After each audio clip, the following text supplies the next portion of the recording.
السلام علیکم اسٹوڈنٹس، امید ہے آپ سب خیریت سے ہوں گے۔ آج ہم اردو بے میں اسم کی اقسام کریں گے معنی کے لحاظ سے۔ پہلے ہم نے اسم کی اقسام کا مطالعہ کیا بناوٹ کے لحاظ سے، اور آج ہم معنی کے لحاظ سے اسم کی اقسام کا مطالعہ کریں گے۔ اسم کی دو اقسام ہیں معنی کے لحاظ سے، پہلی اسم معرفہ اور دوسری اسم نکرہ۔ اسم معرفہ وہ اسم ہے جو کسی خاص شخص، جگہ یا چیز کے لیے بولا جائے، جیسے قرآن مجید، غار ہرا، فیصل آباد، سورج وغیرہ۔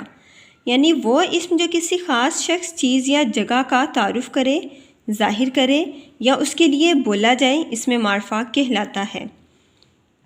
اب آگے مثالیں۔ پاکستان ایک ترقی پذیر ملک ہے۔ دریائے سندھ کا پانی مٹیالہ ہے۔ مٹیالہ مٹی سے لفظ نکلا، یعنی مٹی سے بھرا ہوا۔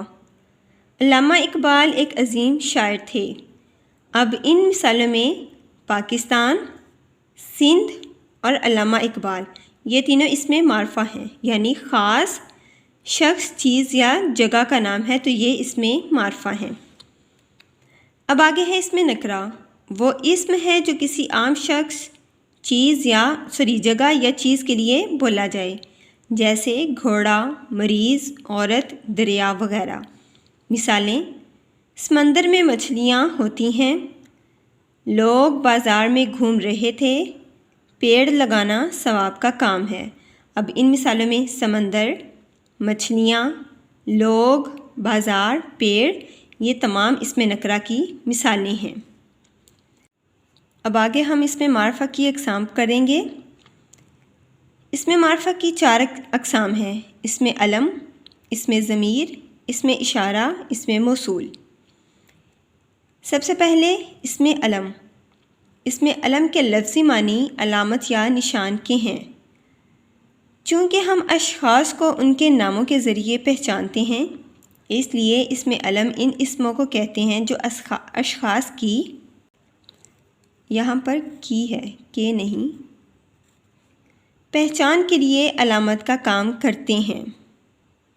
یعنی اسم علم کے معنی علامت یا نشان کے ہیں۔ اسم علم ان اسموں کو کہتے ہیں جو اشخاص کی پہچان کے لیے علامت کا کام کرتے ہیں۔ اب آگے اسم علم کی اقسام۔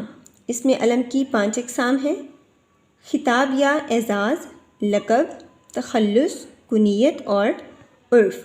یہ وہ اقسام ہیں جو اشخاص کی پہچان کے لیے علامت کا کام کرتی ہیں۔ آج ہم نے صرف ان کا تعارف کرنا ہے، آگے ہم ان کو تفصیل سے پڑھیں گے۔ آج تک کے لیے اتنا سبق ہی کافی ہے۔ آپ نے اس سبق کا مطالعہ کرنا ہے، اس کو پڑھنا ہے، یاد کرنا ہے۔ اگلے سبق تک کے لیے اللہ حافظ۔